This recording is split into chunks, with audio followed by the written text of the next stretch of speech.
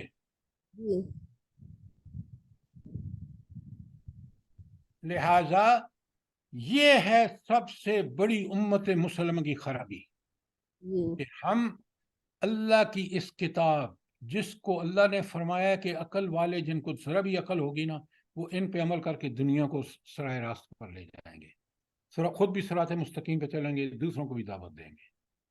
یہ اولو الالباب ہے. ڈگریوں والوں کو قرآن نے مجھے بتائیے کہیں ایک آیت بتا دیجئے کہ قرآن کا یہی حکمت ہے, یہی قرآن اور سنت سے ملتی ہے, کہیں اور سے نہیں ملتی. دنیا کے ادارے دیکھ لیں, یونائٹڈ نیشن, IMF, فلانا فلانا فلانا, طاغوت نے اداروں کے ڈھیر لگا دیے, سارے کے سارے دنیا کو بربادی اور تباہی میں دھکیل رہے ہیں.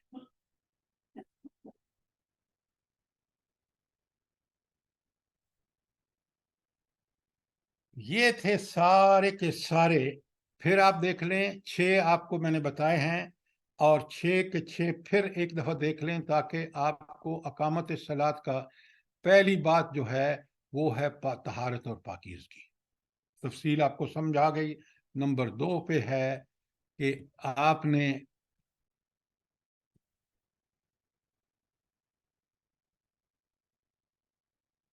جی ساری یہ تو ایمان والی ہیں,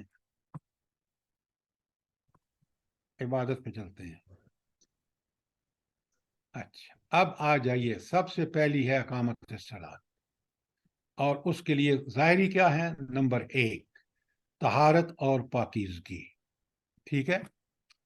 نمبر 2 وقت کی پابندی کے ساتھ نماز پڑھنا. نمبر 3 نماز کی پابندی, کہ ایسا نہیں کہ 1-2 پڑھ لی اور باقی چھوڑ دی, نہیں, ہر ایک نماز اپنی پورے. اور چوتھی, اگر آپ مسجد میں پڑھ رہے ہیں جماعت کے ساتھ تو صف بندی کا خاص اہتمام کیجیے, جہاں آپ کھڑے ہیں دائیں بائیں دیکھ لیجیے. اور 5واں با جماعت نماز, کن لوگوں کے لیے؟ مردوں کے لیے جو مسجد میں جا سکتے ہیں. اور 6ٹھی بات کہ تلاوت قرآن کو سمجھ کر اور تدبر کے ساتھ, یہ 2 آیتیں یاد کر لیں کہ کس طرح اللہ نے تاکید کی ہے کہ مبارک اس وقت ہوگی جب اس میں تدبر کریں گے اور جب اسی سے نصیحت حاصل کریں گے, اسی سے سبق حاصل کریں گے. یہ 6 سر ایک جو تدبر کے ساتھ پڑھنا ہے اور ہر حرف کو واضح واضح کر کے ساتھ پڑھنا, قرآن مجید کے ترتیل و تجوید کے ساتھ پڑھنا, یہ بھی تو اس میں ضروری ہے نا کہ ہر حروف کے اپنے اپنے گھر ہیں, جیسے 29 حروف کے اپنے اپنے گھر ہیں. تجوید کے ساتھ پڑھنا, کھڑی زبر کو کتنا لمبا کرنا اور مد شد وقف اس کا پورا خیال رکھنا, یہ بھی تو اسی میں شامل ہے نا؟ نہیں, اس میں نہیں شامل, وہ الگ چیز ہے. وہ ہے اوپر آ گئے ورتل القرآن ترتیلا, یہی تو آپ ہم غفلہ کرتے ہیں. وہ اس میں ٹھہر کے پڑھو, وہاں قرآن کو ٹھیک طریقے سے پڑھنا سورہ مزمل کی آیت 4 میں ہے. تدبر جو ہے اس کے معنی پر سنیں, ایک ہے غور و فکر. آپ ذرا بڑے غور سے سنیں. غور و فکر یہ ہے کہ ہم اس کے دیکھیں کہ اس کے فائدے کیا ہیں, نقصان کیا ہیں, کتنی اچھی چیز ہے, کتنی اس میں خرابیاں ہیں. یہ ہے غور و فکر. تدبر یہ ہے کہ اس کے جتنے بھی ہم نے غور و فکر کے بعد پہنچے ہیں اس کو دیکھیں کہ ہم کس طرح ان کو اپلائی کر سکتے ہیں. اس کے مزید غور و فکر کر کے کہ اس کی برائیوں کو سائڈ میں کر دیں, اس کی اچھائیوں کو پر عمل کریں. اب قرآن کے اندر تو یہ بات ہے ہی نہیں, کوئی خرابی تو ہے ہی نہیں, اچھائیاں ہی ہیں. تو تدبر کا مطلب یہاں یہ ہے کہ جو چیز اس وقت مسلمان کر رہے تھے آج مجھے وہ کس طرح کرنی ہے, غور و فکر کے بعد میں اس کو آج کے زمانے میں پوری طرح کر لوں. مثلا اس وقت عدل و انصاف کا یہ, اور اسی کو اسی لیول پر کرنے کے لیے آج مجھے کیا انتظامات کر رہے ہوں گے آج کے معاشرے میں. یہ تدبر ہے, غور و فکر.